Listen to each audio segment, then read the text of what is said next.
Hello and welcome to HT Auto. My name is Prashant Singh and this right here is the Volvo XC40 Recharge. As the name suggests, this is the electrified version of its IC powered counterpart and it will be launched in the Indian market in July this year. So stick around for the next few minutes and I'll let you know what this car is all about.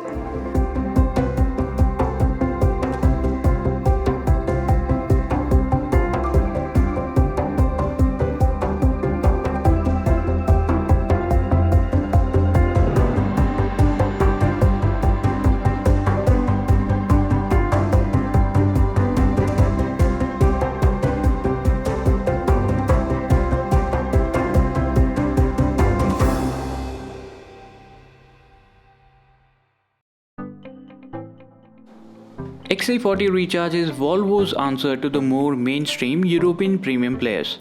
And in India, Volvo is hoping to capture the niche set of buyers with green ambitions. Volvo might not be the loudest of automakers present, but its cars speak volumes. And here's what its latest fully electric XC40 is all about.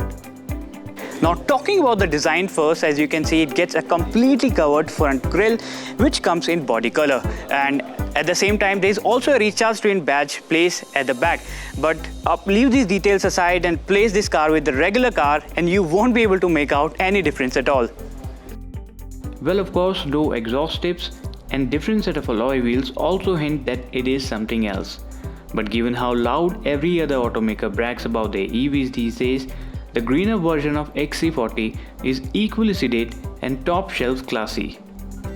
From the Thor hammer headlamps at the front to the build quality that's simply best in the business. Carrying over the exact set of exterior details as its ICE cousin, the XC40 Recharge is everything you desire in a premium luxury SUV of its class. So as soon as you step inside the cabin of the Volvo XC40 Recharge, you'll find that the overall cabin space and layout inside the space, it remains pretty much the same. Of course, there are several new elements, starting with the fully digital instrument console, which displays all the information in a very clear and uncluttered format. And of course, there's also a new infotainment system which has been developed in coordination with Google.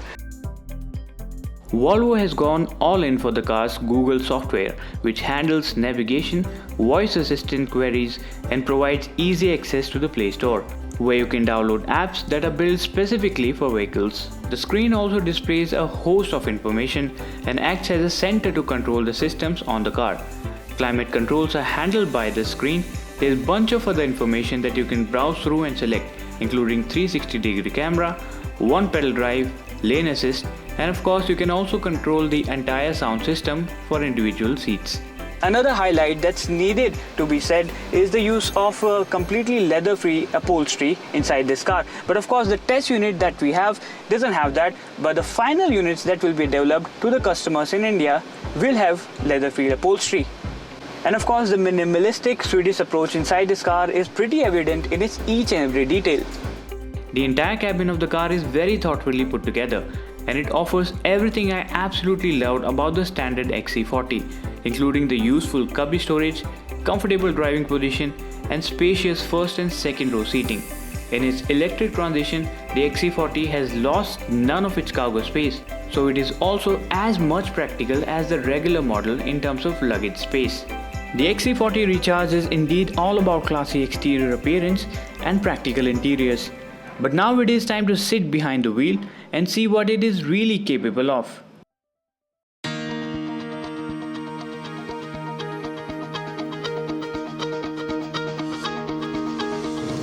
So guys, here I am sitting behind the wheel of the XC40 Recharge. Now to put down some figures, this car gets a 78 kWh battery pack which juices up two separate electric motors. One is placed at the front, one is placed at the rear side.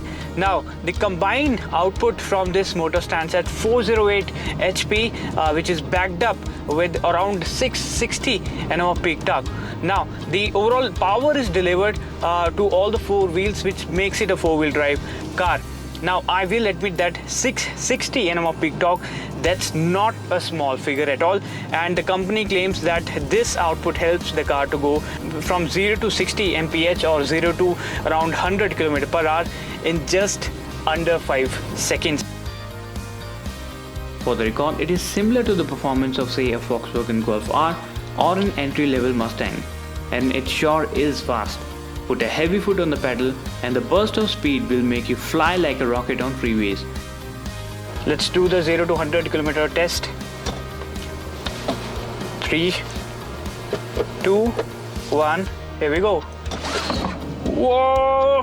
30, 60, and smash 100. Wow, that was seriously fast. My heart is still pumping out of the chest. Wow, I really did not expect that. That was seriously quick. And what's even better is that the way the entire power is delivered, I mean, the whole transition is so smooth and so versatile this car is. I mean, you can easily drive this car around in your local city roads, you'll be fine.